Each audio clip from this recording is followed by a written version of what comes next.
नहीं, पहली बात तो यह है कि मैं ये समझता हूँ कि देखिए, बात यह है कि लाठी गोली से मुल्क चला के देख लिया 2 साल नहीं चल रहा।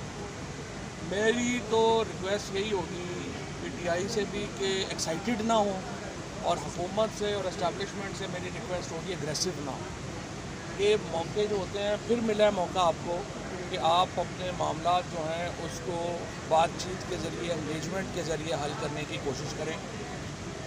इमरान खान के पास पाकिस्तान के अवाम की ताकत है, और अवाम की ताकत के आगे कोई खड़ा नहीं हो सकता। लिहाजा हल वाहिद यही है कि इमरान खान से बराह रास्त एंगेजमेंट की जाए।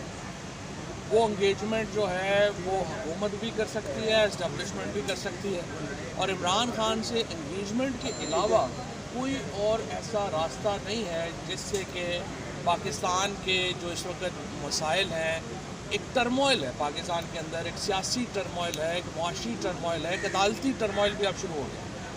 और ये जो लोग मशवरे दे रहे हैं इस्टेब्लिशमेंट को कि जनाब बड़ा ज़बरदस्त है, इनको सबको जो है मार कुट के आपने ठीक कर लिया है, और अब आप जजों को भी इसी तरह से कर लें।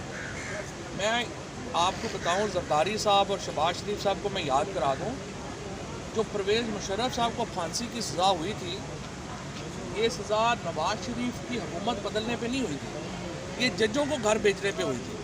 जो भी लोग जो है जो ये मशवरे दे रहे हैं कि हम जजों को घर भेज दें और कोई हम मार्शल लॉ लगा लें या एमरजेंसी प्लस लगा दें, वो परवेज़ मुशर्रफ साहब वाली एपिसोड को ज़रा एक दफ़ा पढ़ लें और उसके मुताबिक जो है वो अपने फ़ैसले करें। कोई हल ही नहीं है पाकिस्तान में इस वक्त इसके अलावा कि इमरान खान से डायरेक्ट एंगेजमेंट की जाए।